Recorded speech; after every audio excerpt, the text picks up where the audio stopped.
தலைகளை தாழ்த்தி தேவனுடைய தூதுக்காக நாங்கள் ஜெபிக்கப் போகிறோம். கிருபையும் இரக்கமும் நிறைந்த எங்கள் அன்பு தகப்பனே,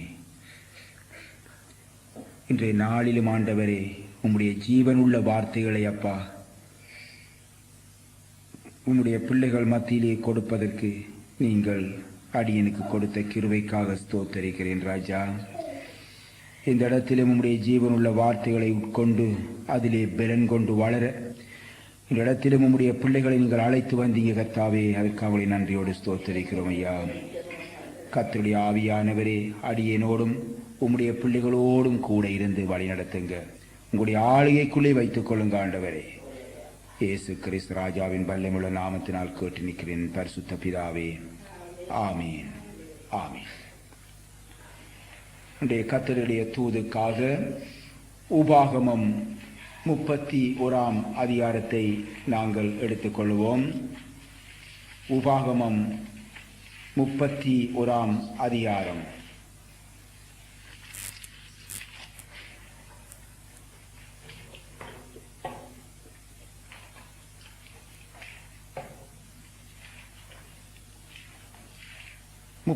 அதிகாரம் 11 வசனத்தை நாங்கள் வாசிப்போம்.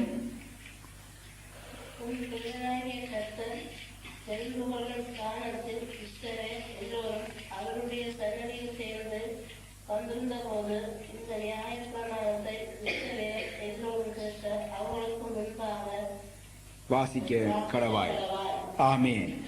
உன் தேவனாகிய கர்த்தர் தெரிந்து கொள்ளும் ஸ்தானத்தில் இஸ்ரவேலர் எல்லாரும் அவருடைய சந்நிதியில் சேர்ந்து வந்திருக்கும் போது ஆமீன் கேட்கும்படியாக வாசிப்பார். அருமையான தேவனுடைய பிள்ளைகளே, உன் தேவனாகிய கர்த்தர் தெரிந்து கொள்ளும் ஸ்தலத்தில், கர்த்தர் தெரிந்து கொள்ளும் ஸ்தலம் முதலாவது. அங்கே என்ன நடைபெறுகின்றது? அங்கே தேவனுடைய ஜனங்கள் கூடுகிறார்கள். அடுத்தது என்ன நடைபெறுகிறது? அங்கே தேவனுடைய வார்த்தை வாசிக்கப்படுகிறது. பின் ஆகவே தேவன் தெரிந்து கொள்ளுகின்ற ஸ்தலம் முதலாவதாக இருக்க முக்கியமாக இருக்க வேண்டும். அங்கே தேவனுடைய ஜனங்கள் கூட வேண்டும். அங்கே தேவனுடைய வார்த்தை வாசிக்கப்பட வேண்டும். இந்த மூன்று முக்கியமாக நடைபெற வேண்டிய காரியம். நாம் தெரிந்து கொள்ளுகின்றதல்ல, தேவன் தெரிந்து கொள்ளுகின்ற ஸ்தலம். அந்த இடத்திலே தேவனுடைய ஜனங்கள் ஒன்று கூட வேண்டும். அங்கே என்ன நடைபெற வேண்டும்? தேவனுடைய ஜீவனுள்ள வார்த்தை வாசிக்கப்பட வேண்டும். ஆமென், ஹல்லேலூயா. ஆகவே அருமையான தேவனுடைய பிள்ளைகளே, இந்த சத்தியத்தை இன்று அநேகர் தெரிந்து கொள்ளாமல் சபை கூடுகின்ற நாளை இன்றைக்கு ஒரு பொழுதுபோக்கு இடமாகவும் அல்லது ஒரு சம்பிரதாயத்து கூடுகின்ற ஒரு இடமாகவும் அல்லது ஒரு வியாபாரம் செய்ய ஒரு பயன்படும் ஒரு இடமாகவும் அல்லது ஒரு மாய்மாலம் பண்ணுகின்ற இடம், பொய் பேசுகின்ற இடம், இவ்விதமான இடமாகவும் அல்லது சொல்ல போனால் இன்னும் பலரை சந்திக்க ஒரு சந்தர்ப்பம் உள்ள ஒரு இடமாகவும் இன்றைக்கு என்ன செய்கின்றார்கள்? அல்லது ஒரு புதினங்களை விசாரிக்க, புதினங்களை கேட்க, அல்ல சொந்த தேவைகளை சந்திக்க, இப்படி பல வேறுபட்ட காரியங்களுக்காக இன்றைக்கு என்ன செய்கின்றார்கள்? பல வேறுபட்ட நோக்கங்களுக்காக அவற்றை பயன்படுத்த அந்த இடத்தை அவர்கள் பயன்படுத்துகிறார்கள். அந்த இடத்துக்கு அவர்கள் ஒன்று கூடுகின்றார்கள். அருமையான தேவனுடைய பிள்ளைகளே, இது வேதனைக்குரிய ஒரு காரியம்தான். ஏனென்றால் இன்றைக்கு ஜனங்கள் இதனுடைய மகத்துவத்தை தெரிந்து கொள்ளவில்லை என்பதுதான் உண்மையிலும் உண்மை. ஜனங்கள் இதன் மகத்துவத்தை, இதன் முக்கியத்துவத்தை, இந்த சத்தியத்தை தெரிந்து கொள்ளாததே இதற்கு முக்கிய ஒரு காரணமாகும். ஆனால் அருமையான தேவனுடைய பிள்ளைகளே, நீங்கள் ஒன்றை நீங்கள் தெரிந்து கொள்ளுங்கள். தேவ ஜனங்களாகிய நாம் கூடி வரும்படி நியமிக்கப்பட்ட இடம் தேவ சமூகம் என்பதை நாங்கள் மறந்துவிடக் கூடாது. அது தேவனுடைய சமூகம். தேவனுடைய ஜனங்களாகிய நாம் ஒன்று கூடி வர தேவன் நியமித்திருக்கிற இடம் என்னென்று அழைக்கப்படுகிறது? தேவனுடைய சமூகம், தேவனுடைய சன்னிதானம், தேவனுடைய சமூகம் என்று அழைக்கப்படுகின்றது. ஆகவே இதை நாங்கள் ஒருபொழுதும் மறந்துவிடக் கூடாது. ஏதோ ஒரு கடமைக்காக அல்ல, தேவன் நமக்கு தெரிந்து எடுத்து தந்திருக்கின்ற, தெரிந்து கொடுத்திருக்கிற, நம்மை நியமித்திருக்கிற அந்த இடத்திலே நாங்கள் கூடி வரும் பொழுது அது தேவனுடைய சமூகம், தேவனுடைய சன்னிதானம். இதை நாங்கள் ஒருபொழுதும் மறந்துவிடக் கூடாது. ஆகவே தேவனுடைய சமூகத்திலே என்ன உண்டு? ஆறுதல் உண்டு. தேவனுடைய சமூகத்திலே சமாதானம் உண்டு. தேவனுடைய சமூகத்திலே அரவணைப்பு உண்டு. அவருடைய சன்னிதானத்திலே கடிந்து கொள்ளுதல் உண்டு. அவருடைய சமூகத்திலே ஒரு விடுதலை உண்டு. அவருடைய சமூகத்திலே பாவ மன்னிப்பு உண்டு. அவருடைய சமூகத்திலே ஆறுதல் உண்டு, தேறுதல் உண்டு. மட்டுமல்ல, அவருடைய சமூகத்திலே இன்றைக்கு நியாய தீர்ப்பும் உண்டு என்பதையும் இன்றைக்கு அநேகமான தேவனுடைய பிள்ளைகள் மறந்து போய்விடுகின்றார்கள். அருமையான தேவனுடைய பிள்ளைகளே, நாங்கள் அவருடைய சமூகத்திலே கூடும் பொழுது இவை எல்லாவற்றையும் நாங்கள் நினைத்துக் கொள்ள வேண்டும். இவை யாவும் எங்களுடைய இருதயத்திலே எப்பொழுதும் நிலைத்திருக்கும் என்றால் நிச்சயமாக நாங்கள் அந்த சமூகத்தை நாங்கள் அசட்டை பண்ண மாட்டோம். பக்தியோடும் பயத்தோடும் நடுக்கத்தோடும் அவருடைய சமூகத்திலே காணப்படுவோம். அல்லேலூயா, அல்லேலூயா. இப்பொழுது பார்ப்போம். பிரசங்கி 5ஆம் அதிகாரத்திலே எடுத்துக்கொள்ளுங்கள். பிரசங்கி 5 முதலாவதையும் இரண்டாவதையும் தயவு செய்து வாசிங்க. பிரசங்கி 5:1-2 வாசிங்க.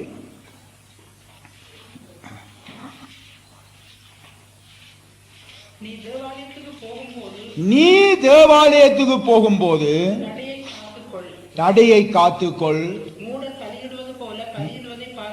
மூடர்கள் பலியிடுவது போல பலியிடுவதை பார்க்கிலும் செவி கொடுக்க சேர்வதே நலம். தாங்கள் செய்வது தீமை என்று அறியாதிருக்கிறார்கள்.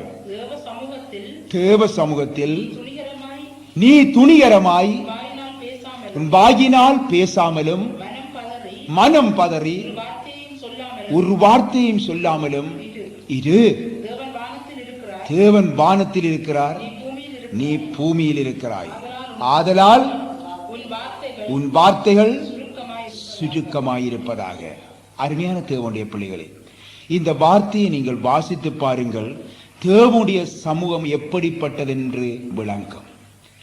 தேவனுடைய சமூகம் எப்படிப்பட்டது என்று விளங்கும். தேவனுடைய சமூகத்திலே, தேவனுடைய சன்னிதானத்திலே நாம் எவ்விதமாக நடந்து கொள்ள வேண்டும் என்று மிகவும் ஒரு பயத்தோடு, பக்தியோடு, நடுக்கத்தோடு அவருடைய சமூகத்திலே நிற்க வேண்டும் என்று இந்த வார்த்தை நமக்கு கற்பிக்கிறது. ஆகவே அருமையான தேவனுடைய பிள்ளைகளே, தேவனுடைய சன்னிதானத்திலே நாங்கள் மனம் பதறி கூட நாங்கள் பேசுகின்ற வார்த்தைகள் மிக எச்சரிக்கையாக இருக்க வேண்டும். மனம் பதறி கூட நாங்கள் எங்களுடைய வார்த்தைகளை நாங்கள் நினைத்த மாதிரி பேசிவிடக்கூடாது. மிகவும் கவனமாக இருக்க வேண்டும் என்று சொல்லப்படுகிறது. ஏன்? அது தேவனுடைய சமூகம், தேவனுடைய சன்னிதானம். ஆகவே அருமையான தேவனுடைய பிள்ளைகளே, இன்றைக்கு வேதத்தை நாம் வாசித்து பார்க்கும் பொழுது பண்டிகைகளை ஆசரிக்கும்படியாய் தேவனுடைய ஜனங்கள் தேவ சமூகத்தில் ஒன்றாக கூட வேண்டும் என்ற பிரமாணம் அங்கே வைக்கப்பட்டிருக்கிறது. எதற்காக தேவனுடைய சமூகத்திலே கூட வேண்டுமாம்?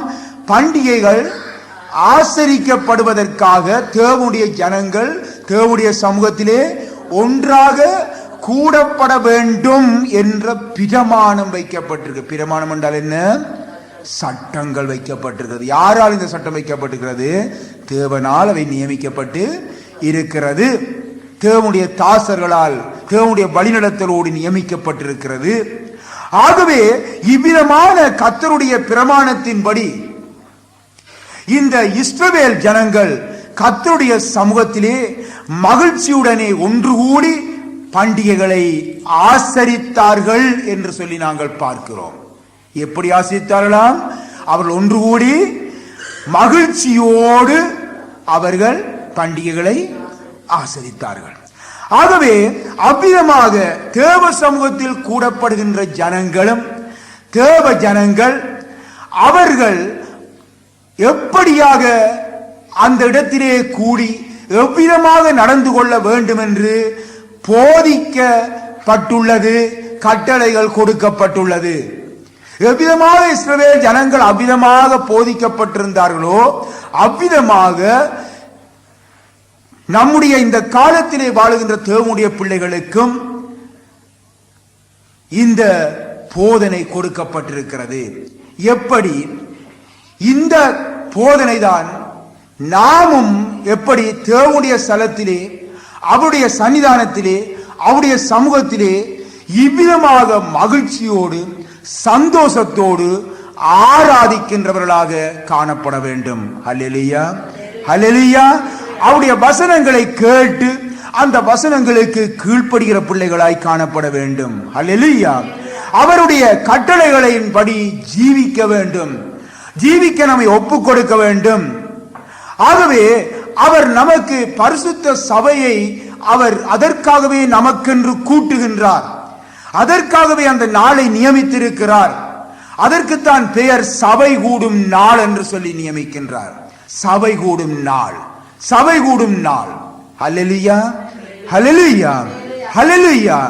உபாகமத்திலே 36 அதிகாரத்திலே 12 13 வாசியுங்க. உபாகமம் 31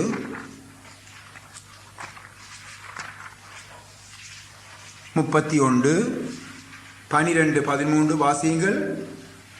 புருஷர்களும் ஸ்திரீகளும் பிள்ளைகளும் உன் வாசல்களில் இருக்கும் அந்நியர்களும் கேட்டு கற்றுக்கொண்டு உங்கள் தேவனாகிய கர்த்தருக்கு பயந்து இந்த நியாயப்பிரமாண வார்த்தைகளின்படி படியெல்லாம் செய்ய கவனமாய் இருக்கும் படிக்கும் அதை அறியாத அவர்கள் பிள்ளைகளும் கேட்டு நீங்கள் யோர்தானை கடந்து சுதந்திரிக்க போகிற தேசத்தில் உயிரோடு இருக்கும் நாளெல்லாம் உங்கள் தேவனாகிய கர்த்தருக்கு பயப்பட கற்றுக்கொள்ளும் படிக்கும் ஜனத்தை கூட்டி அதை வாசிக்க வேண்டும் என்றார். அருமையான தேவனுடைய பிள்ளைகளை பாருங்கள். புருஷர்களும் ஸ்திரீகளும் பிள்ளைகளும் அந்நியர்களும் உன் மத்தியிலே இருக்கிற அந்நியர்களும் என்ன செய்ய வேண்டும்? இந்த நாளை அனுசரிக்க வேண்டும். இந்த நாளிலே நாம் கூட வேண்டும், அவர்களையும் கூட செய்ய வேண்டும். ஸ்திரீகள் புருஷர்கள் பிள்ளைகள் மட்டுமல்ல, நம் மத்தியிலே இருக்கிற அந்நியர்களும் கூடும்படியாக செய்ய வேண்டும். ஏனென்றால் அது தேவன் நியமித்திருக்கின்ற ஒரு நாள், பரிசுத்த நாள். ஆகவே அருமையான தேவனுடைய பிள்ளைகளே, எபிரேயர் 10 அதிகாரத்திலே 25 வாசித்து பார்ப்போம். சபை கூடி வருதலை வாசியுங்கள் பார்ப்போம். எபிரேயர் 10:25 வாசியுங்கள்.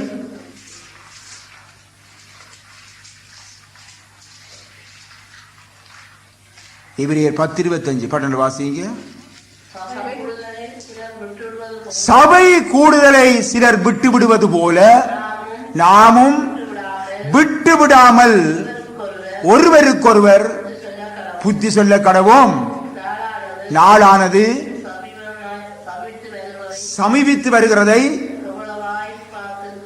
எவ்வளவாய் பார்த்திருக்கிறீர்களோ அவ்வளவாய் புத்தி சொல்ல வேண்டும். அருமையான தேவனுடைய பிள்ளைகளே, சபை கூடி வருதலை நாங்கள் விட்டுவிடக் கூடாது என்று சொல்லி இந்த வார்த்தை எங்களுக்கு வலியுறுத்துகிறது. ஆகவே இங்கே பாருங்கள், சபை கூடி வருதலுக்கும் கர்த்தருடைய நாளுக்கும் ஒரு தொடர்பு இருப்பதை நாங்கள் அங்கே காணுகின்றோம். சபை கூடி வருகின்ற நாளிலே நாங்கள் நிச்சயமாக அங்கே கூட வேண்டும். அடுத்தது பாருங்கள், அங்கே சொல்லப்படுகின்றது கர்த்தருடைய வருகையை குறித்து அங்கே ஒரு பகுதி தரப்படுகின்றது. ஆகவே சபை கூடுகின்ற நாளையும் கர்த்தருடைய வருகையும் ஒரு தொடர்படுத்தப்பட்டிருப்பதை பார்க்கின்றோம். ஆகவே சபை கூடி வரும் பொழுது சபை கூடி வருதலை நாங்கள் ஒருவரும் விட்டுவிடக்கூடாது. சபை கூடுதலை விட்டு விடுகிறவர்கள், சபை கூடி வரும் நாளை அசட்டை பண்ணுகிறவர்கள், சபை கூடி வரும் நாளையிலே அக்கறையற்றிருக்கிறவர்கள், அவர்கள் தேவனுடைய வருகையிலே காணப்பட மாட்டார்கள் என்ற ஒரு பயங்கரமான ஒரு வார்த்தையை நாங்கள் இதிலிருந்து உணரக்கூடியதாயிருக்கிறது. அருமையான தேவனுடைய பிள்ளைகளே, ஏன் சபை கூடுதலை நாங்கள் விட்டுவிடக் கூடாது? பாருங்கள், சில பேர் சொல்லுவார்கள், இந்த கிழமை தேவையில்லை, நாங்கள் அடுத்த கிழமை போவோம், இந்த கிழமை எங்களுக்கு வேறு வேலைகள் இருக்கிறது, அல்லது மிக முக்கியமான வேலை இருக்கிறது, இன்றைய நாளிலே நான் அந்த வேலைக்கு அந்த காரியத்துக்கு போகாவிட்டால் இன்றைக்கு அது சந்திக்கப்பட முடியாது, அது எங்களுக்கு அது தோல்வியாக முடிந்து விடும் என்று சொல்லி சில பேர் நினைத்து என்ன செய்வார்கள், அந்த நாளை அசட்டை பண்ணுவார்கள்.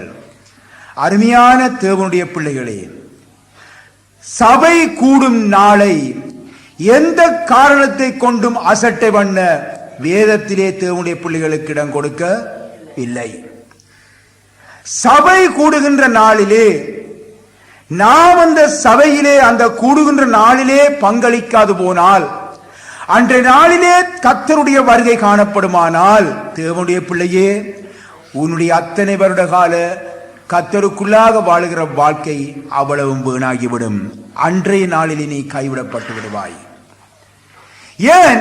கர்த்தர் எப்போ வருவார் என்பது யாருக்கும் தெரியாது. நினையாத நேரத்திலே நம்முடைய ஆண்டவராகிய இயேசு இந்த உலகத்திற்கு வருவார். ஹல்லேலூயா, ஹல்லேலூயா. ஆகவே சபை கூடுதலை நாங்கள் ஒருபொழுதும் விட்டுவிடவே கூடாது. எங்களுடைய காரியங்கள், சொந்த காரியங்கள் எல்லாம் சபை கூடுதலுக்கு முன்பாக தள்ளப்பட்டு விட வேண்டும், அங்காலே ஒதுக்கப்பட்டு விட வேண்டும். சபை கூடுகின்ற நாள் முக்கியமான நாள். அந்த நாள் ஞாயிறு நாள், வாரத்தின் முதல் நாள். அந்த நாள் தேவனுக்கென்று அந்த நாள் முழுவதையும் நாங்கள் அர்ப்பணிக்க வேண்டும், ஒதுக்கிவிட வேண்டும். வேதத்திலே நாங்கள் பார்க்கிறோம், அந்த நாளிலே சொந்த வேலைகளை கூட நாங்கள் செய்யும் பொழுது, எங்களுடைய சொந்த காரியங்களை செய்யும் பொழுது அது ஆசீர்வதிக்கப்பட மாட்டாது, நாங்கள் ஆசீர்வாதத்தை இழந்து போய் விடுவோம் என்று சொல்லி வேதம் நமக்கு திட்டவட்டமாக சொல்லுகின்றது. ஆகவே அருமையான தேவனுடைய பிள்ளைகளே, சபை கூடி வருதலில் அசட்டையாய் ஒருபொழுது நாங்கள் இருக்கக்கூடாது. அது ஒரு அசட்டையாக இருக்கின்ற ஒரு காரியமும் அல்ல. ஆகவே இங்குதான் எமது ஜீவியத்தின் முழு பங்கும் அடங்கி இருக்கிற அருமையானவர்களே. இந்த சபை கூடி வருதல், இந்த இடத்திலே தான் எங்களுடைய முழு ஜீவியத்தின் முழு பங்கும் அடங்கி இருக்கிறது. முழுவதும் எங்களுக்கு அதுக்குள்ளே தான் அடங்கி இருக்கிறது. ஏனென்றால் நாங்கள் எப்பொழுது பிரித்தெடுக்கப்பட்டோமோ தேவனால், எப்பொழுது ரட்சிக்கப்பட்டோமோ அன்றைக்கு கர்த்தர் நம்மை சபையிலே சேர்க்கின்றார். நாமும் சபையும் ஒன்றாகி விடுகிறோம். எந்த ஒரு சக்தியாலும் நம்மையும் சபையையும் பிரிக்க முடியாது. அவ்விதமான ஒரு பிணைப்பு ஏற்பட்டு விடுகிறது. இதுதான் சத்தியம் அருமையானவர்களே. ஆகவே சபை கூடி வருதலில் தான் அருமையானவர்களே நம்முடைய ஆவிக்குரிய ஜீவியத்தின் சகல ஆசீர்வாதங்களும் அடங்கி இருக்கிறது.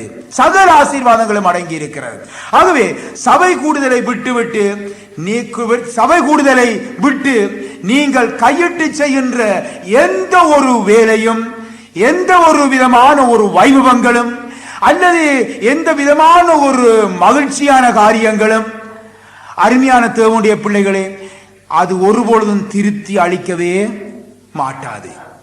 ஆனால் சில நேரங்களிலே அந்த நேரத்திலே தற்சமயத்துக்கு அது ஒரு மகிழ்ச்சியாகவும் ஒரு வெற்றியாகவும் காணப்பட்டாலும், ஆனால் அருமையான தேவனுடைய பிள்ளைகளை ஒரு நாள் அதன் இழப்பை நாங்கள் சந்திக்க வேண்டும். பாரிய இழப்பை நாங்கள் சந்திக்க வேண்டி வரும். பாரிய நஷ்டத்தை சந்திக்க வேண்டி வரும். ஆகவே அது மட்டுமல்ல, ஒரு காலத்திலே ஒரு நேரத்திலே நாங்கள் சபை கூடுதலை விட்டுவிட்டு அந்த நாள், அந்த ஆசீர்வாத இழப்பு நம்மை ஒரு நாளைக்கு பின்மாற்றத்திலே கொண்டு போய் விடும். ஆகவே எனக்கு அருமையான தேவனுடைய பிள்ளைகளே, இது ஒரு சத்தியம். இது சத்தியம். இது ஒரு பொழுதும் மாறாதது. இது ஒரு அசட்டையான காரியம் அல்ல. அருமையான தேவனுடைய பிள்ளைகளே, இன்றைக்கு 16 வருடங்களுக்கு மேலாக இந்த கர்த்தருடைய வாழ்க்கைக்குள்ளே வாழ்ந்து கொண்டிருக்கிறோம். இன்றைக்கு ஒரு நாள் கூட சுகஈனம் என்று கூட கர்த்தருடைய ஐக்கியத்திலே, கர்த்தருடைய சபை கூடுதலிலே விட்டு ஒரு நாள் இருக்கையில் அருமையானவர்களே, இன்றைக்கு ஆஸ்பத்திரியில கிடக்கிறோம். வைத்தியர் சொல்றார், இன்றைக்கு நீ எழும்பவே கூடாது. அது கர்த்தர் காணுகின்றார். மற்றபடி என்னால் எழும்பி நடக்கக்கூடிய ஒரு காரியமா அல்லது என்னால் வந்து இருக்கக்கூடிய ஒரு காரியமா? நாங்கள் சபை கூடுதலுக்கு வந்துவிட வேண்டும். ஹல்லேலூயா, ஹல்லேலூயா. அது எங்களுக்கு ஆசீர்வாதம். ஏன் தெரியுமா? நம்முடைய பலவீனம், நாம் பலவீனமாய் இருக்கிறோமா அல்லது நாங்கள் நோயிற்றிருக்கிறோமா அல்லது எங்களுக்கு பலவிதமான வேதனைகளோடு இருக்கிறோமா அல்லது குறைவுகளோடு இருக்கிறோமா? நிவர்த்தி செய்யப்படுகிறது எங்கே? கர்த்தருடைய சமூகம். சபை கூடுதலிலே நாங்கள் பங்களிக்கும் பொழுது அந்த சமூகத்திலே, தேவனுடைய சமூகத்திலே நாங்கள் இந்த நிறைவுகள் எல்லாவற்றையும் நாங்கள் பெற்றுக் கொள்ளுகிறோம். அல்லேலூயா. குறைவுகள் எல்லாம் எங்களுக்கு நிறைவாக்கப்படுகிறது, ஆசீர்வதிக்கப்படுகிறோம். அல்லேலூயா.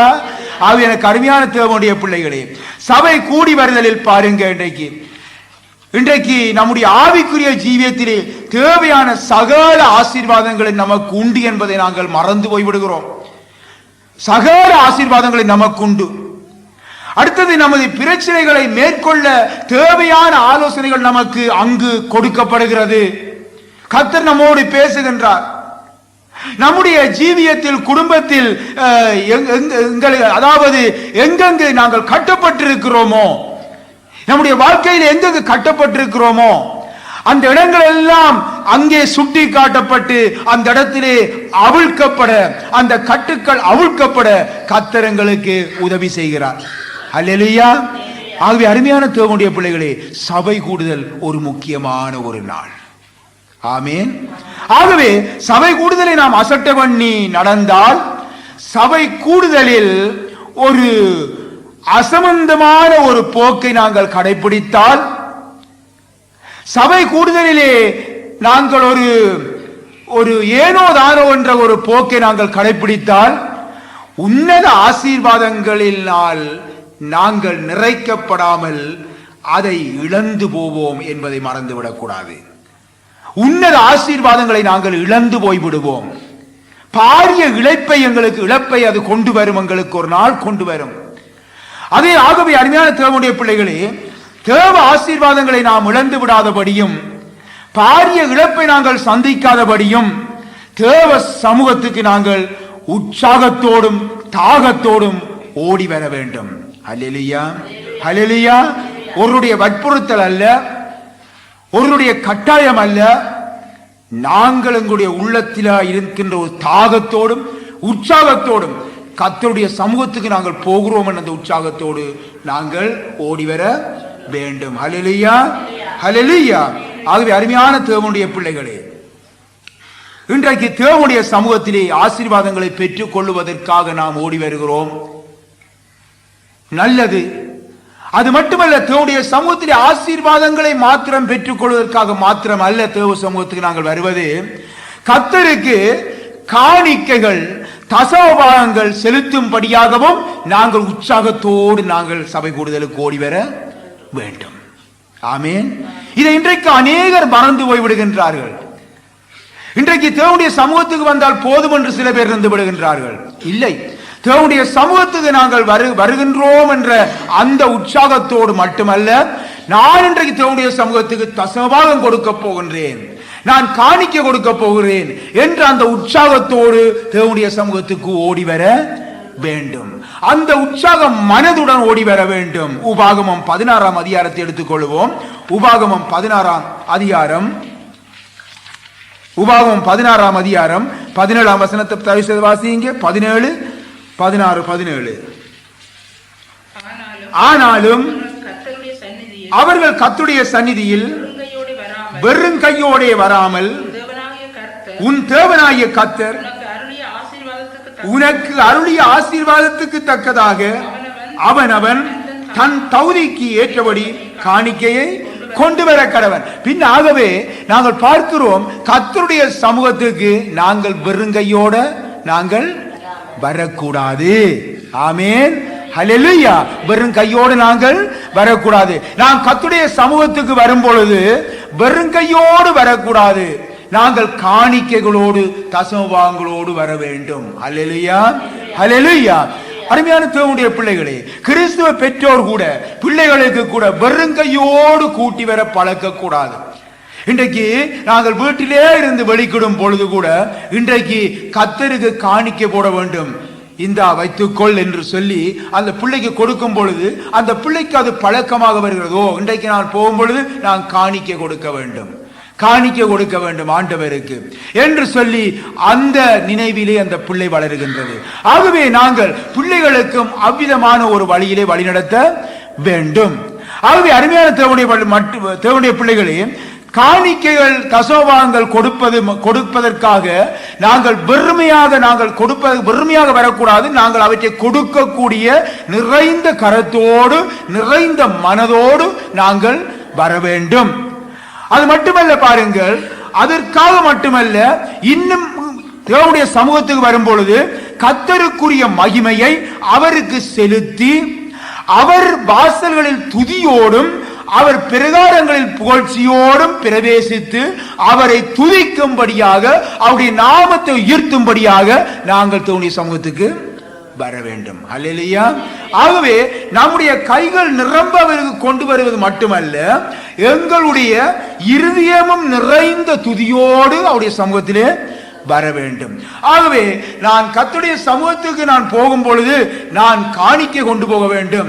இன்றைக்கு சபை கொடுக்கின்ற நாள் கர்த்தருடைய ஆசீர்வாதத்தை நான் பெற வேண்டும், சமாதானத்தை பெற வேண்டும், விடுதலை பெற வேண்டும், காணிக்கை கொடுக்க வேண்டும், தசமபாகம் கொடுக்க வேண்டும் என்று வாஞ்சித்து வருகிற அதே வேளையிலே எங்களுடைய உள்ளமானது துதியோடும் புகழ்ச்சியோடும் மகிழ்ச்சியோடும் அவருக்கு ஆராதனை செய்து கொண்டே அவருடைய வாசலுக்குள்ளே நாங்கள் பிரவேசிக்க வேண்டும். ஹல்லேலூயா, ஹல்லேலூயா.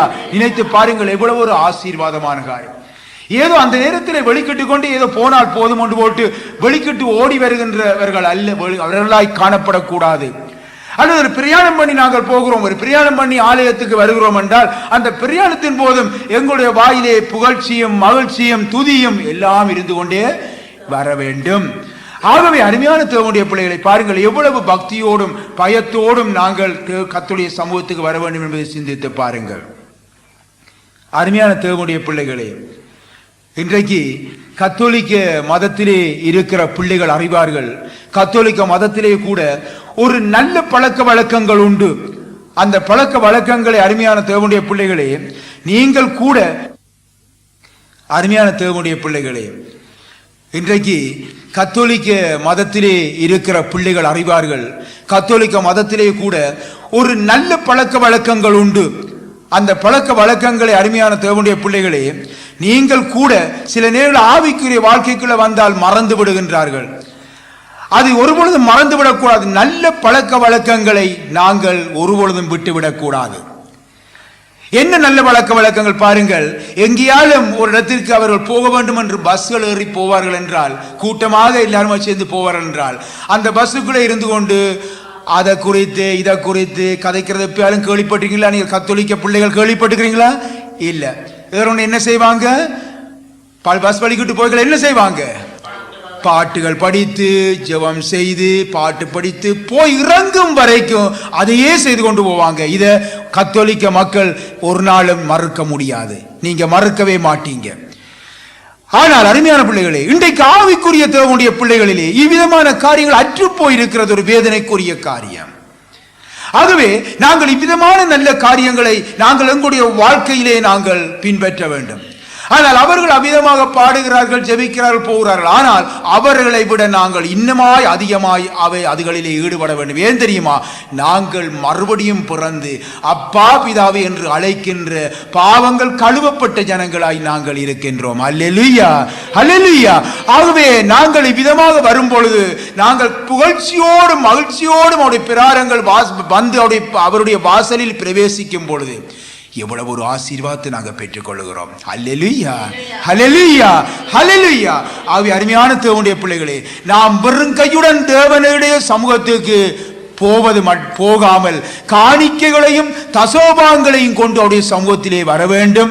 மட்டுமல்ல, துதிக்கின்ற ஜனங்களாக அவரை மகிழ்விக்கிற ஜனங்களாக, அவரை மகிமைப்படுத்துகிற ஜனங்களாக, அவரை எங்களை அப்படியே நிறைத்து துதிகளினால் நிறைத்து அவருடைய ஆலயத்தின் வாசலூடாக ஆலயத்துக்குள் பிரவேசிக்க வேண்டும். அல்லேலூயா, அல்லேலூயா. உற்சாகமாய் கொடுக்கிறவனிடத்திலே கர்த்தர் பிரியமாய் இருக்கிறார். உற்சாகமாய் கொடுக்கிறவனிடத்திலே கர்த்தர் பிரியமாய் இருக்கிறார். அருமையானவர்களே, நாங்கள் எங்களுடைய பணங்கள், எங்களுடைய சொத்துக்கள், எங்களுடைய தசோபாகங்கள், எங்களுக்குரியவைகள் எல்லாவற்றையும் ஆண்டவருக்கு மகிழ்ச்சியோடு நாங்கள் கொடுக்கிறது மட்டுமல்ல, நாங்கள் எங்களுடைய துதிகளையும் எங்களுடைய ஆராதனைகளை மகிழ்ச்சியோடு கொடுக்கும் பொழுது அவர் உற்சாகமாய் கொடுக்கிறவளத்திலே கர்த்தர் பிரியமாய் இருக்கிறார். அல்லேலூயா, அல்லேலூயா. ஆகவே இதிலிருந்து நாம் கர்த்தரின் சந்நிதிக்கு போகும் பொழுது நம்மையும் நம்மிடம் உள்ள எல்லாவற்றையும் கொடுக்கிற ஜனங்களாய் மகிழ்ச்சியுடன் துதியுடன் செல்ல வேண்டும் என்று நாங்கள் விளங்கிக் கொள்கிறோம். ஆமேன், ஆமேன். சரி, உபாகமம் 28ஆம் அதிகாரத்தை எடுத்துக்கொள்வோம். உபாகமம் 28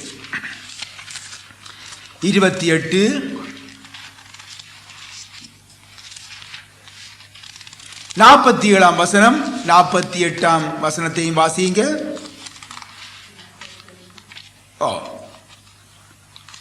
சகலமும் பரிபூர்ணமாய் இருக்கையில் நீ மனமகிழ்ச்சியோடும் களிப்போடும் உன் தேவனாகிய கர்த்தரை சேவியாமல் போனது நிமித்தம் சகலமும் குறைவுபட்டு பட்டினியோடும் தாகத்தோடும் நிர்வாணத்தோடும் கர்த்தர் உனக்கு விரோதமாய் அனுப்பும் சத்துருக்களை சேவிப்பாய். இங்கே பார்க்கிறோம் பாருங்கள், சகலமும் நமக்கு பரிபூர்ணமாய் இருக்கையில், சகலமும் நமக்கு பரிபூர்ணமாய் இருக்கையில், தேவன் நம்மை இவ்வளவு சகல பரிபூர்ணத்தையும் தந்து நம்மை ஆசீர்வதித்திருக்கையிலே நாம் மகிழ்ச்சியோடும் களிப்போடும் நம்முடைய தேவனை சேவியாமற் போனால் நாம் பார்க்கின்றோம், நமக்குண்டானதையும் நம்மையும் நாம் என்ன செய்கின்றோம், இழக்க வேண்டிய ஒரு நிலை ஏற்படுகின்றது. சகலமும் நமக்கு பரிபூர்ணமாயிருக்கையில் நாம் மகிழ்ச்சியுடனும் களிப்புடனும் தேவ சமூகத்திலே நம்மையும் நமக்குண்டான எல்லாவற்றையும் காணிக்கையாக கொடுக்க தவறும் பொழுது, கர்த்தருக்கு மகிழ்ச்சியோடு கொடுக்க தவறும் பொழுது, துதிகளையும் எங்களுக்குண்டான எல்லாவற்றையும் கொடுக்க தவறும் பொழுது சகலதும் நமக்கு குறைவுபடும் என்று சொல்லப்படுகிறது. சகலமும் நமக்கு கொடுக்கப்பட்ட எல்லாவற்றிலும் அவை குறைபட்டு மனவேதனையுடன் தேவனை சேவிப்பதற்கு பதிலாக சத்துருக்களை சேவிக்க வேண்டிய ஒரு பரிதாப நிலை ஏற்படும் என்று சொல்லி இந்த வேதத்திலே எங்களுக்கு தேவன் எச்சரிப்பை தந்திருக்கின்றார். பார்த்தீங்களா? இன்றைக்கு அருமையான தேவனுடைய பிள்ளைகளே, இன்றைக்கு குறைவுபட்டிருக்கின்ற பொழுது தேவனை நோக்கி பார்க்கிறார்கள் இன்றைக்கு அநேக தேவனுடைய ஜனங்கள்.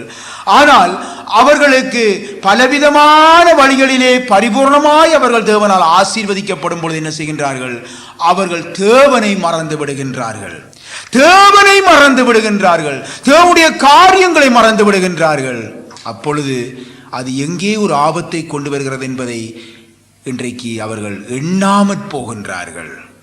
அருமையான தேவனுடைய பிள்ளைகளே, இவ்விதமாக நாங்கள் சபை கூடுதலை குறித்த சத்தியம் வெளிப்பட்டிருக்கும் பொழுது, சபை கூடுதலை குறித்தான சத்தியம் எங்களுக்கு தரப்பட்டிருக்கும் பொழுது, இன்றைய கால தேவனுடைய ஜனங்கள் இந்த சத்தியத்தை குறித்த அறிவற்றவர்களாக, இந்த சத்தியத்தை அறியாதவர்களாக, இன்றைக்கு தேவ சமூகத்தை அசட்டை பண்ணுகிறவர்களாக, உசாதீனம் பண்ணுகிறவர்களாக, அவர்கள் அந்த தேவனுடைய சமூகத்தை நினையாமற் போகிறவர்களாக காணப்படுவது எவ்வளவு ஒரு வேதனைக்குரிய காரியம். அருமையானவர்களே, மேலும் நாங்கள் வாசிப்போம். யோவேல் 2ஆம் அதிகாரத்திலே, யோவேல் 2ஆம் அதிகாரம்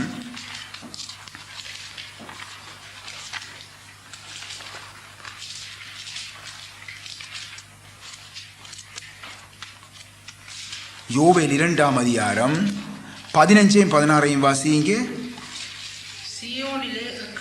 சீயோனிலே எக்காலம் ஊதுங்கள், பரிசுத்த உபவாச நாளை நியமியுங்கள், விசேஷித்த ஆசரிப்பை கூறுங்கள், ஜனத்தை கூட்டுங்கள், சபையை பரிசுத்தப்படுத்துங்கள், முதியோரை சேருங்கள், பிள்ளைகளையும் பாலுண்ணுகிற குழந்தைகளையும் கூட்டுங்கள்.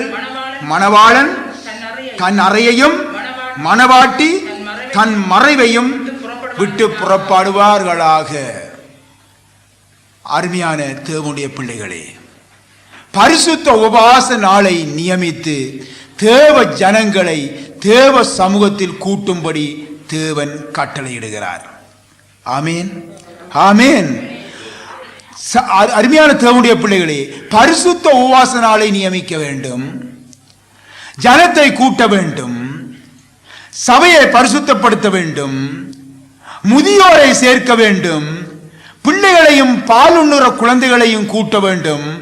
மணவாளன் தன் அறையையும் மணவாட்டி தன் மறைவையும் விட்டு புறப்படுவார்களாக என்று தீர்க்கதரிசி குரல் எழுப்புகிறார். ஆகவே தேவனுடைய ஜனங்கள் உபவாசத்துடனும் கண்ணீருடனும் தேவ சமூகத்திற்கு போக வேண்டும் என்று இங்கே நாங்கள் காணுகின்றோம்.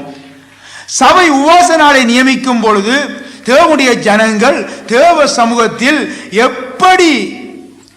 எப்படி கூட வேண்டும், எவ்விதமாக கூட வேண்டும் என்று தேவன் நமக்கு கட்டளையிடுகின்றார். உபவாசத்துடனும் கண்ணீருடனும் தேவ சமூகத்திலே கூட வேண்டும். சபையானது பரிசுத்த உபவாச நாளை கூட்டும் பொழுது தேவனுடைய ஜனங்கள் அந்த உபவாச நாளுக்கு கூடி வர வேண்டும் என்று தேவன் கட்டளையிடுகிறார். எப்படி கூடி வர வேண்டும்? உபவாசத்தோடும் கண்ணீரோடும் கூடி வர வேண்டும். ஹல்லேலூயா, ஹல்லேலூயா.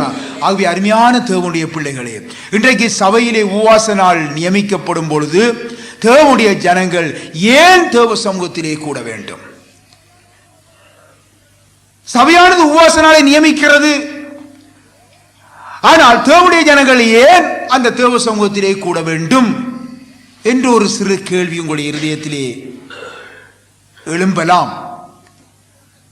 கூட வேண்டும் என்பது தேவனுடைய கட்டளை. முதலாவது தெரிந்து கொள்ள வேண்டும், கூட வேண்டும் என்பது தேவனுடைய கட்டளை. ஆகவே அந்த கட்டளைக்கு நாங்கள் கீழ்ப்படிய வேண்டும். அடுத்தது, அங்கு தேவனுடைய ஜனங்கள் என்ன செய்கிறார்கள்? உபவாசத்துடனும் கண்ணீருடனும் பாவ அறிக்கை செய்யும்படியாக அங்கே கூடுகிறார்கள். எதற்காக கூடுகிறார்கள்? பாவ அறிக்கை செய்வதற்காக கூடுகிறார்கள். அருமையான தேவனுடைய பிள்ளைகளே, இந்த காலத்து பிள்ளைகள், தேவனுடைய ஜனங்கள் இவைகளை இன்றைக்கு அறியாதிருக்கிறார்கள். உபவாசம் இன்றைக்கு நியமிக்கப்படுகிறதோ ஏதோ உபவாசத்துக்கு போக வேண்டும் என்று வருகிறார்கள். ஆனால் அதனுடைய காரியம் என்ன, அதனுடைய கருத்து என்ன என்பதை அறியாதவர்களாய் காணப்படுவது வேதனைக்குரியது. பின் அந்த உபவாச நாளை கூட்ட வேண்டும், அந்த உபவாச நாளிலே கூட வேண்டும் தேவனுடைய ஜனங்கள் என்பது தேவனுடைய கட்டளை. எப்படி கூட வேண்டும்? உபவாசத்தோடும் கண்ணீரோடும் கூட வேண்டும். எதற்காக உபவாசத்தோடும் கண்ணீரோடும் கூடி அங்கே என்ன நடைபெறுகிறது? பாவ அறிக்கை செய்யப்படுகிறது. ஆமேன். ஆகவே இதற்காகவே இந்த விசேஷித்த ஆசரிப்பு நியமிக்கப்படுகிறது. பாவ அறிக்கை, பாவ அறிக்கை. அந்நாளிலே இஸ்ரவேல் ஜனங்கள் தேவனுக்கு விரோதமான செயல்களை செய்து தேவனுக்கு கோபம் உண்டாக்கினாங்க. அந்த தேவனுக்கு கோபம் உண்டாக்கினபடியினால தேவன் என்ன செய்தார்? இந்த ஜனங்களை தண்டித்தார். பல விதங்களிலே அவர்களை தண்டித்தார். பாலும் தேனும் ஓடுகின்ற அந்த செழிப்பு பூமியாகிய அந்த கானான் பாலும் வனாந்திரமாய் போயிற்று. பாலும் வனாந்திரமாய் போயிற்று. பச்சை புழு சொல்லப்படுகின்றது.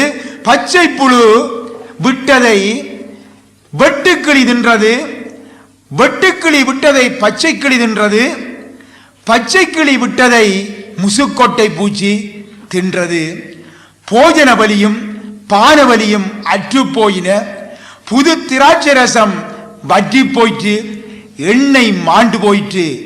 ஆகவே பரிசுத்த உபவாச நாளை நியமித்து எல்லாரையும் கர்த்தரின் ஆலயத்தில் கூடிவரச் செய்து கர்த்தரை நோக்கி கூப்பிடுங்கள் என்று தீர்க்கதரிசி சத்தமிடுகிறார். எனக்கு அருமையான தேவனுடைய பிள்ளைகளே, இன்றைய கொடிய காலத்திலே தேவனுடைய ஜனங்கள் தேவ துரோகிகளாகவும் விசுவாச துரோகிகளாகவும் தேவனை வஞ்சிக்கிறவர்களாகவும் பெருகிக் கொண்டே போகிறார்கள். அருமையானவர்களே, வாசிப்போமா? லூக்கா சுவிசேஷத்திலே 9:62 வாசிப்போம். லூக்கா சுவிசேஷம் 9:62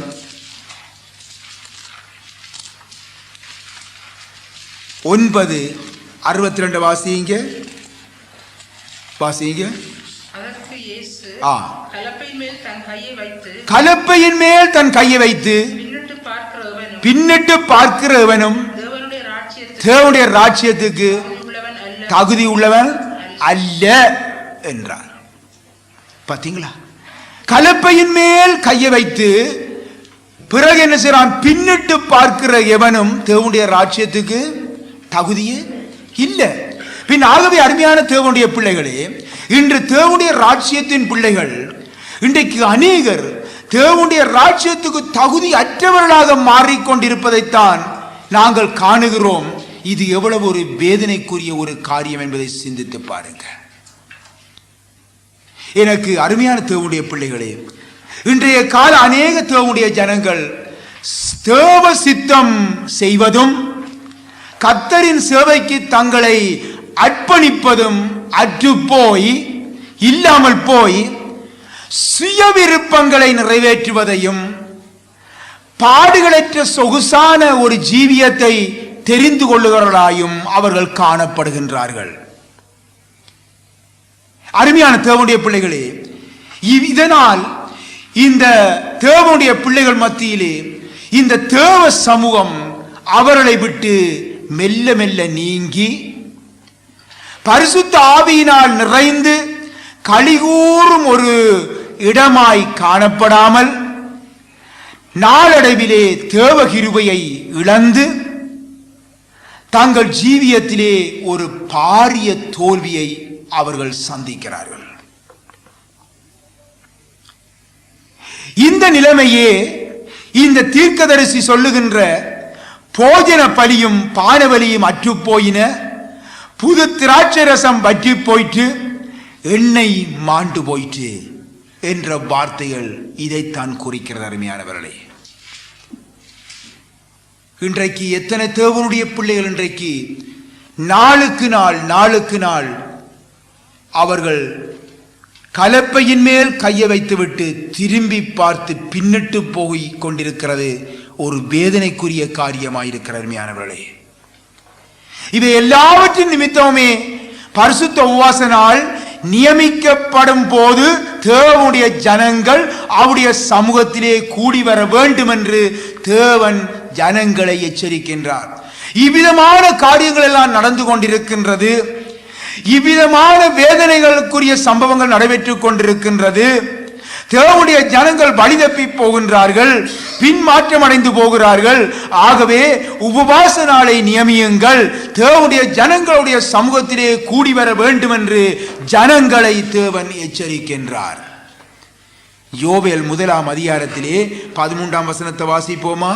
யோவேல் 1 அதிகாரம் 13 வசனம் வாசிங்க.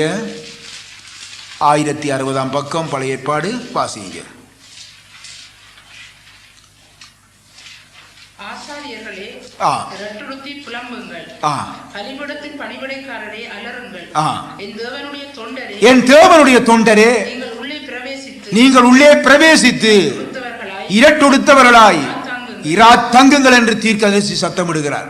எனக்கு அருமையான தேவனுடைய பிள்ளைகளே, தேவ ஜனங்களின் இன்றைக்கு பின்மாற்றம் காரணமாக இன்றைக்கு ஆசாரியராகிய ஊழியர்கள் காலங்களில் கண்ணீரோடு தேவனுடைய சமூகத்திலே நிற்க வேண்டும் என தேவன் எதிர்பார்க்கிறார். தேவ கோபம் தேவ ஜனங்கள் மேல் வராதபடி தேவனுடைய ஆசாரியர்கள் தேவனுக்கும் ஜனங்களுக்கும் இடையே நின்று தேவனுடைய ஜனங்களுக்காக அவர்கள் எப்பொழுதும் பரிந்து பேசிக் கொண்டிருக்கிறார்கள். இது தேவன் எதிர்பார்க்கின்ற ஒரு காரியமாகவும் இருக்கின்றது. ஆகவே இன்று எத்தனையோ தேவனுடைய பிள்ளைகள் பின்மாற்றக்காரராக தேவனுடைய பின்மாற்றக்காரருக்காக இன்றைக்கு எத்தனையோ தேவனுடைய பிள்ளைகளின் பின்மாற்றத்துக்காக இன்றைக்கு தேவனுடைய ஆசாரிய ஊழியர்கள் இன்றைக்கு இவர்களுக்கும் தேவனுக்கு நடுவாக நின்று அவர்களுக்காக பரிந்து பேசுகிறார்கள், அழுது புலம்பிக் கொண்டிருக்கின்றார்கள். இன்றைக்கு அவர்கள் மேல் வரவிருந்த தண்டனையை அவர்கள் தேவன் அங்கே வரவிடாமல் அவர்களை பாதுகாக்கும் முகமாக அவர்கள் திறப்பின் வாசலிலே நிற்கிறார்கள். என கடுமையான தேவனுடைய பிள்ளைகளே, தேவ கோபம் இந்த பின்மாற்றக்காரரை அழித்து போடாதபடி அவர்கள் தேவ கிருபையை தாங்கும்படியாக அவர்கள் திறப்பின் வாசலிலே நிற்கிறார்கள். ஆகவே இதனால் தான் இன்றைக்கு இவ்விதமான பின்மாற்றக்காரர்கள், தேவனை விட்டு வழிவிலகி போனவர்கள், தேவனுக்கு துரோகம் செய்கிறவர்கள், தேவனை அறிந்தும் அவருடைய நாமத்தை மகிமைப்படுத்தாமல் அவருடைய நாமம் தூசிக்கப்படும்படியாக நடக்கிறவர்கள், அவர்கள் பின்மாற்றத்திலே இருக்கிறார்கள். இவர்களுக்காக இவ்விதமான ஆசாரிய ஊழியர்கள் அவர்கள் தேவனுடைய சமூகத்திலே நிற்பதினால்தான் இன்றைக்கு அவர்கள் என்ன செய்கின்றார்கள்? தேவ கிருபை அவர்களை தாங்கிக் கொண்டிருக்கிறது. தேவ கோபம் அவர்கள் மேல் விழாதபடி இந்த ஊழியர்கள் அவர்களை பாதுகாத்துக் கொண்டிருக்கிறார்கள். ஆகவே அருமையான தேவனுடைய பிள்ளைகளே, இதை இன்றைய நாளிலே பின்மாற்றக்காரர்கள், இக்காலத்தின் பின்மாற்றக்காரர்கள் உணர்வடைவதே இல்லை. மாறாக என்ன செய்கிறார்கள் தெரியுமா? என்ன எண்ணுகிறார்கள் தெரியுமா? நாம் செய்வதெல்லாம் தேவனுக்கு பிரியமாயிருக்கிறது, அதனால் தான் தேவன் நம்மை ஆசீர்வதிக்கின்றார், நாம் கேட்பதை எல்லாம் தருகிறார், தேவன் நம்மோடு இருப்பதனால் தான் எல்லாவற்றையும் எங்களுக்கு தருகிறார், நாங்கள் இன்றைக்கு ஜெபித்தோம் எங்களுக்கு கிடைத்து விட்டது. இப்படி எல்லாம் அவர்கள் தப்பு கணக்கு போட்டுக்கொண்டு அவர்கள் தங்களை பெருமை பாராட்டி கொண்டே இருக்கிறார்கள். தங்களுடைய செயல்களிலே இருமாப்படைந்து கொண்டு போகிறார்கள். நாளுக்கு நாள் தங்களுடைய செயல்களிலே இருமாப்படைந்து கொண்டிருக்கிறார்கள். பிரசங்கி 8ஆம் அதிகாரத்திலே 11வது வசனத்தை வாசிப்போமா? பிரசங்கி 8:11 வாசிக்கப்பட்டது. பிரசங்கி 8:11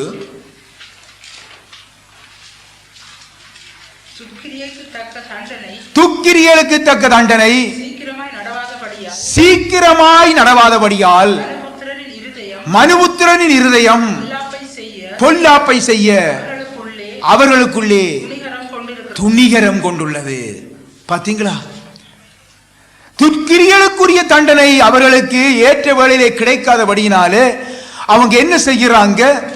தேவன் நம்மோடு இருக்கிறார், நாங்கள் எதை செய்தாலும் தேவன் மன்னிக்கிறார், தேவனுடைய கிருபை எங்களை தாங்குகிறார் என்று சொல்லிக்கொண்டு என்ன செய்கிறார்கள்? மேலும் மேலும் அவர்கள் தேவனுக்கு துரோகம் செய்ய அவர்கள் துணிகரம் கொண்டவர்களாய் மாறுகிறார்கள். தேவனுடைய ஜனங்களாகிய இஸ்ரவேலர்கள் பொன் கண்டுக்குட்டியை உருவாக்கி தேவனுக்கு கோபம் உண்டாக்கிய பொழுது தேவன் அவர்களை அழிக்க சித்தமானார். அந்த நேரத்திலே மோசே திறப்பின் வாசலிலே நின்றார். இவர்களுக்காக தேவனிடம் பரிந்து பேசினார். அப்பொழுது நாங்கள் வேதத்திலே பார்க்கிறோம், அப்பொழுது கர்த்தர் தமது ஜனங்களுக்கு செய்ய நினைத்த தீங்கை செய்யாதபடிக்கு பரிதாபம் கொண்டார் என்று சொல்லி நாங்கள் வாசிக்கிறோம். எனக்கு அருமையான தேவனுடைய பிள்ளைகளே, தேவனுடைய தாசன் மோசே எப்பொழுதும் தேவ சமூகத்திலே நின்றார். அவரும் தேவனுடைய சமூகமாகிய சபையும் ஒன்றாக இருந்ததை நாங்கள் வேதத்திலே நாங்கள் பார்க்கிறோம். சபையையும் அவரையும் விட்டு பிரிக்க முடியாதவராய் காணப்பட்டார். அவர் பலவிதமான சந்தோஷங்களை அனுபவிப்பதையும் பார்க்க தேவனோடைய ஜனங்களோடு பாடுகள் அனுபவிப்பதை அவர் தெரிந்து கொண்டார். ஆகவே அவரையும் சபையையும் பிரிக்க முடியாத ஒரு நிலையை நாங்கள் அங்கே வேதத்திலே காணுகிறோம். அருமையானவர்களே, ஆகவே சபையையும் அவரை ஒன்றுக்கொன்று பிரிக்க முடியாத இந்த ஐக்கியம் இருந்ததினால் தான் தேவனுடன் பேசுகின்ற ஒரு மனிதனாக அவர் காணப்பட்டார். எனக்கு அருமையான தேவனுடைய பிள்ளைகளே, இன்று சபை என்றால் அதன் பெருமதி தெரியாதவர்களாக, அதன் மகிமை தெரியாதவர்களாக இன்றைக்கு அநேக தேவனுடைய பிள்ளைகள் காணப்படுவது வேதனைக்குரியது. சபைகளில் கூட அதனுடைய முக்கியத்துவத்தை அவர்கள் அங்கே கற்பிப்பதில்லை. சபையை குறித்த ஒரு முக்கியத்துவத்தை, சபையை குறித்த ஒரு பெருமதியை அங்கே அவர்களுக்கு வெளிப்படுத்துவது இல்லை. அதனால் இன்றைக்கு அநேக ஜனங்கள் ஒரு சபை ஒரு சம்பிரதாயமான ஒரு காரியமாக, பொழுதுபோக்குகின்ற ஒரு இடமாக இன்றைக்கு கண்டு கொண்டிருக்கிறார்கள். எனக்கு அருமையான தேவனுடைய பிள்ளைகளே, இதனால் தான் இன்றைய தேவனுடைய பிள்ளைகள் தேவனுடைய சந்நிதியை உணராத, அவருடைய சமூகத்தை அறியாத ஒரு துர்ப்பாக்கியமான ஒரு நிலையை அவர்கள் அடைந்திருப்பதை நாங்கள் காணக்கூடியதாக இருக்கிறது. ஏதோ போனால் போதும், ஆராதித்து விட்டோம், வந்து விட்டோம், ஓ இன்றைக்கு நாங்கள் சபைக்கு போனீங்களா, ஓ சபைக்கு போனோம், இன்றைக்கு ஆராதனை முடிஞ்சது, நல்லா இருந்தது, இன்றைக்கு டொப்பா இருந்தது, எல்லாம் வந்துட்டோம், இப்படியே சொல்லி முடித்து விடுவார்கள். அருமையான தேவனுடைய பிள்ளைகளே, தேவனுடைய ஜனங்கள் தாங்கள் இழந்து போன ஆசீர்வாதங்களையும், தாங்கள் இழந்து போன செழிப்பையும், தாங்கள் இழந்து போன ஒரு பலத்தையும், தாங்கள் இழந்து போன ஒரு அனலையும், விசுவாசத்தையும், அபிஷேகத்தையும் பெற்றுக்கொள்ள தேவனுடைய ஆசாரியருடன் கைகோர்த்து உபவாசித்து கண்ணீரோடு ஜெபிக்க முன்வர வேண்டும். வீட்டில் இருந்து அல்ல, தேவனுடைய ஜனங்கள் கூடி வரும்படி தேவன் நியமிக்கப்பட்ட அந்த இடத்திலே வந்து நிற்க வேண்டும். அதுவே தேவனுடைய சமூகம். அங்கேதான் தேவன் ஆசீர்வாதத்தையும் ஜீவனையும் கட்டளையிடுகிறார். ஹல்லேலூயா, ஹல்லேலூயா. வீட்டில் இருந்து கொண்டு பாருங்க, நான் ஜெபிக்கிறேன் என்று சொல்லுவார்கள், வீட்டில் இருந்து கொண்டு நான் பைபிள் வாசிக்கிறேன் என்று சொல்லுவார்கள். இப்படி கூறி சிலர் என்ன செய்கிறார்கள், தேவன் நியமித்த இடத்திற்கு அவர்கள் போக மாட்டார்கள். வீட்டிலிருந்து ஜெபிப்பதும் வீட்டிலிருந்து பைபிள் வாசிப்பதும் நம்முடைய அனுதின ஜீவியத்துக்கு அவசியம் தேவை, அவசியம் தேவை. ஆனால் இதோடு திருப்தி அடைந்து விடக்கூடாது என்பதுதான் நான் உங்களுக்கு சொல்லுகின்ற அறிவுரை. இதோடு திருப்தி அடைந்து விடக்கூடாது. நாம் ஆசீர்வதிக்கப்பட, தேவனால் கனம் பண்ணப்பட, மற்றவர்களுக்கு நாங்கள் ஆசீர்வாதமாய் இருக்க தேவன் நியமித்திருக்கிற இடத்திற்கு நாம் வீட்டை விட்டு புறப்பட்டு வெளியே வர வேண்டும். நமக்கு தேவன் நியமித்திருக்கிற இடத்திற்கு, சபைக்கு நான் வாஞ்சியோடும் தாகத்தோடும் உற்சாகத்தோடும் செல்ல வேண்டும். அல்லேலூயா. ஆதியாகமத்திலே 12ஆம் அதிகாரத்தை எடுத்துக்கொள்வோம். ஆதியாகமம் 12ஆம் அதிகாரம், ஆதியாகமம் 12 முதலாவது வசனத்தையும் 2வது வசனத்தையும் வாசியுங்க. கர்த்தர் ஆபிரகாமை நோக்கி, நீ உன் தேசத்தையும் உன் இனத்தையும் உன் தகப்பனுடைய வீட்டையும் விட்டு புறப்பட்டு நான் உனக்கு காண்பிக்கும் தேசத்துக்கு போ. நான் பெரிய ஜாதியாக்கி உன்னை ஆசீர்வதித்து உன் பெயரை பெருமைப்படுத்துவேன், நீ ஆசீர்வாதமாய் இருப்பாய். அருமையான தேவனுடைய பிள்ளைகளை பாருங்க, இங்க ஆபிரகாம் என்ற தேவனுடைய மனுஷன் தேவன் காண்பிக்கும் இடத்திற்கு போ என்று தேவன் கட்டளை இடுகிறார். நான் காண்பிக்கிற இடத்துக்கு நீ போ. எப்படி போ? முதலாவது நீ உன் தேசத்தை, உன் இனத்தை, உன் தகப்பனுடைய வீட்டை விட்டு புறப்பட்டு நான் காண்பிக்கிற இடத்துக்கு போ. ஆகவே அருமையான தேவனுடைய பிள்ளைகளே, சபை, தேவன் காண்பிக்கிற இடம் சபை. நம்மை பிரித்தெடுத்த உடனே அவர் கொண்டு வந்து சபையிலே சேர்க்கிறார். ஆகவே நாங்கள் சபையிலே கூடும் பொழுது எங்களுடைய உணர்வு என்ன? சபை என்றால் பிரிக்கப்பட்ட ஜனங்கள் கூடுகின்ற இடம். அல்லேலூயா. பிரிக்கப்பட்ட, தேவனால் தெரிந்தெடுத்து பிரிக்கப்பட்ட ஜனம் கூடுகின்ற ஒரு இடம் சபை. ஆகவே அருமையான தேவனுடைய பிள்ளைகளே, இந்த சபையிலே நாங்கள் கூடுகிறவர்கள் எப்படி இருக்க வேண்டும்? பிரித்தெடுக்கப்பட்டவர்களாய் காணப்பட வேண்டும்.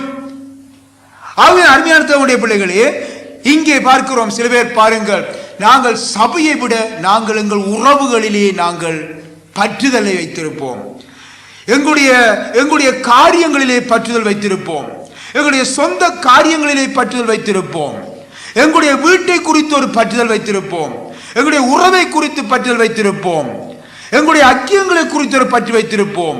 ஆனால் தேவனுடைய வார்த்தை என்ன? இவை எல்லாவற்றையும் விட்டு நீ எங்கே இருக்க வேண்டும்? நான் காண்பிக்கிற இடத்திலே நீ நிற்க வேண்டும். அல்லேலூயா. அப்பொழுதுதான் பாருங்கள், அங்கே பார்க்கிறோம், தேவனது ஆசீர்வாதத்தை அங்கே கொடுக்கிறார். நீ புறப்பட்டு போ, அதன் பிற்பாடு பாருங்கள், நான் உன்னை பெரிய ஜாதியாக்கி உன்னை ஆசீர்வதித்து உன் பெயரை பெருமைப்படுத்துவேன், நீ ஆசீர்வாதமாய் இருப்பாய். ஆகவே இந்த கட்டளைக்கு கீழ்ப்படியாமல் இருக்கும் வரை நாங்கள் தன்னுடைய ஆசீர்வாதத்தை பெற்றுக் கொள்ளவே முடியாது. ஆவியான கருமையான தேவனுடைய பிள்ளைகளே, இந்த இடத்திற்கு போக ஆபிரகாம் தன்னை அர்ப்பணித்தார். அங்கே சென்று தன்னை முழுமையாக அர்ப்பணித்தார். பின்னர் தன்னை அர்ப்பணிக்கிற அதே வேளையிலே அவர் எல்லாவற்றையும் விட்டுவிட்டு தன் தேசத்தை, இனத்தை, தன் தகப்பன் வீட்டை விட்டு பிரிய வேண்டிய ஒரு நிலை ஏற்பட்டது. இங்குதான் ஆபிரகாமும் சபையும் ஒன்றாக அங்கே மாறுகிறார்கள். சபைக்கென்றே தன்னை அங்கே அர்ப்பணித்து விடுகின்றார். ஹல்லேலூயா, ஹல்லேலூயா. உறவுகளுக்கு அல்ல, சபைக்கே அர்ப்பணித்து விடுகிறார். அப்பொழுதுதான் அங்கே தேவன் ஆசீர்வாதத்தை கட்டளையிடுகிறார். ஹல்லேலூயா. அவரை பெரிய ஜாதியாக்குகிறார், ஆசீர்வதிக்கிறார். அடுத்தது பெயரை தேவனே பெருமைப்படுத்துகிறார், மற்றவர்களுக்கு ஆசீர்வாதமான மனுஷனாக மாறுகிறார். அருமையான தேவனுடைய பிள்ளைகளே, இன்றைக்கு என்னுடைய பெயர் புகழ் வருவதற்காக நான் என்ன செய்கிறோம்? சபைகளிலே இல்லாமல் இன்றைக்கு தனி ஊழியங்கள் என்று கூட என்ன செய்கின்றார்கள்? அவர்கள் சென்று மக்களுடைய ஆதரவு தங்களுக்கு வர வேண்டும் என்று அவர்கள் விரும்புகிறார்கள். மக்களுடைய ஆதரவு. அருமையான தேவனுடைய பிள்ளைகளே, ஒன்றை நீங்கள் நினைத்துக் கொள்ளுங்கள். தேவனுடைய பிள்ளைகள், பிரித்தெடுக்கப்பட்ட ஜனங்களுடைய பாராட்டுதலை விரும்பவே கூடாது.